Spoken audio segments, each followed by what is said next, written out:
প্রতিটা মুসলমানের বাড়িতে কোরআন আছে, কিন্তু কোরআনগুলা কি করে ওই শোকেসের উপরে সুন্দর করে একটা কাপড়ে জড়ায় রেখে দেয়।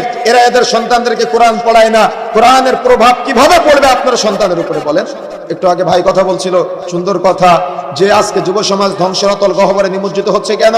আপনার সন্তানকে আপনি কোরআনের ইলম দিচ্ছেন না, তাই কোরআন থেকে দূরে সরিয়ে রেখেছেন।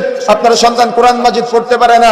একটা ঘন্টা আপনি আপনার সন্তানকে মক্তবে পাঠাতে পারেন না। সকাল 8টায় অনলাইন প্রাইভেট, সকাল 9টায় আবার ব্যক্তিগত প্রাইভেট, সকাল 10টায় ক্লাসে চলে যায়, স্কুলে চলে যায়, বিকালে এসে আবার অমুক ইংরেজি ক্লাস, আরবি ক্লাস, বাংলা ক্লাস, এই করতে করতে তার দিন চলে যায়। তার কোরআন মাজিদ পড়ার সময় নাই। তো আপনার সন্তান আপনাকে বৃদ্ধাশ্রমে রেখে আসবে না, তো কার সন্তান বৃদ্ধাশ্রমে রেখে আসবে? আজকে সন্তানকে আপনি ইসলাম থেকে দূরে সরিয়ে রেখেছেন। আপনি বাবা, আপনি আপনার সন্তানকে চাইলে পারতেন পরিবর্তন করতে, কিন্তু দুঃখজনক হলো সত্য যে আপনার সন্তান গোল্ডেন প্লাস না পেলে আপনার লজ্জা লাগে, আপনার শরম লাগে, আপনার হায়া লাগে। কিন্তু আপনার সন্তান এখনো পর্যন্ত সূরা ফাতিহার অনুবাদ জানে না, সূরা ফাতিহাটাই পড়তে পারে না। আপনার লজ্জা লাগে না? আপনার শরম লাগে না? আপনার সন্তান দাড়ি রাখে না, আপনার লজ্জা লাগে না? আপনার সন্তান সিগারেট খেয়ে ঘুরে বেড়ায়, আপনার লজ্জা লাগে না?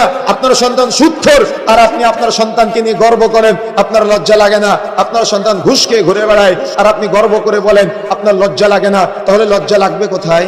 কিয়ামতের মাঠে। কিয়ামতের মাঠে লজ্জা লেগে লাভ আছে? ওয়াকাল আল ইনসানু মা লাহা, সূরা জিলজালের মধ্যে আসছে কিয়ামতের মাঠে যখন সন্তান আপনার বিরুদ্ধে যাবে, আসবাবপত্র আপনার বিরুদ্ধে যাবে, সঙ্গী সাথী আপনার বিরুদ্ধে যাবে, শরীরের অঙ্গ প্রত্যঙ্গ আপনার বিরুদ্ধে যাবে, তখন মানুষ আফসোস করবে আর বলবে, হে আফসোস, আমি এগুলোর জন্য দুনিয়াতে এত কিছু করেছিলাম, কিন্তু সবই দেখে আমার বিরুদ্ধে যায় আজকে।